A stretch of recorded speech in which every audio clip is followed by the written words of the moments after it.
Everyone asks if modern guitarists can live up to Jimmy Page. But here's a better question.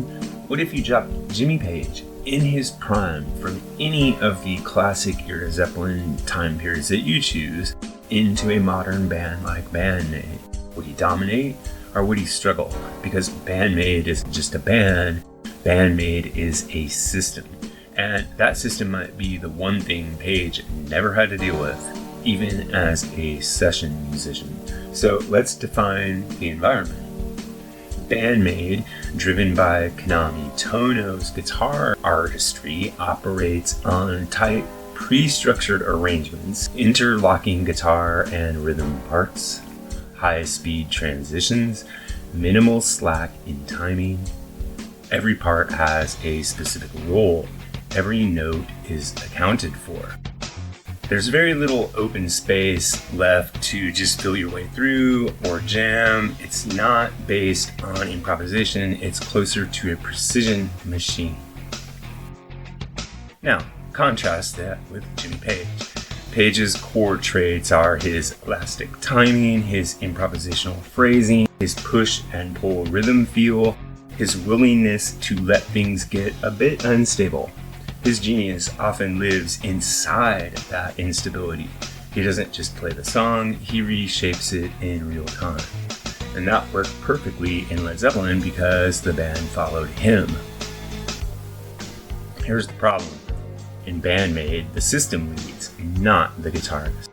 If Page tried to play the way he naturally played in Led Zeppelin, his timing might clash with the band's precision, his improvisation could disrupt the tightly arranged sections, his looseness might feel like mistakes in this context, and most importantly, the band would not automatically adjust around him. So for the first time in his post-studio musician career, Page would have to return to conforming.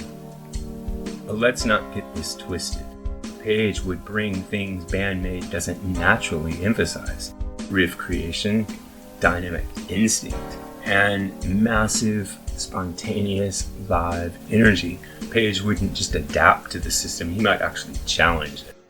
So the real question becomes, could Page adjust his style? And the answer is yes, but it would cost him something. He would need to tighten his timing, reduce his improvisations, and commit more strictly to arrangements. And in doing that, he might lose some of the very chaos that defined him with Led Zeppelin. But we know from his studio session days that Page is perfectly capable of doing all of those things. And in fact, he was attracted to Band-Maid's sound, and we know this because he met them. I have a members-only video on that topic if you'd like to check it out in the members section that talks about when Jimmy Page met Band-Maid, and that one's really interesting, so click on the join button and give it a watch. Could Jimmy Page actually play for Band-Maid? Yes, but not the Jimmy Page we know. He would have to become more precise, more controlled, more system-aware, and that raises a deeper idea. Sometimes greatness isn't universal. Sometimes it's actually dependent on context. Let me know what you think in the comments section about the possibility of Jimmy Page at some point in his prime playing with Band-Maid or a band like Band-Maid. And make sure to hit the subscribe button. Jimmy Page almost never talks about modern rock bands. He doesn't endorse them, he doesn't anoint them as the future. And he definitely doesn't show up to hype them. So when Jimmy Page quietly took notice of Band-Maid in Tokyo in 2016,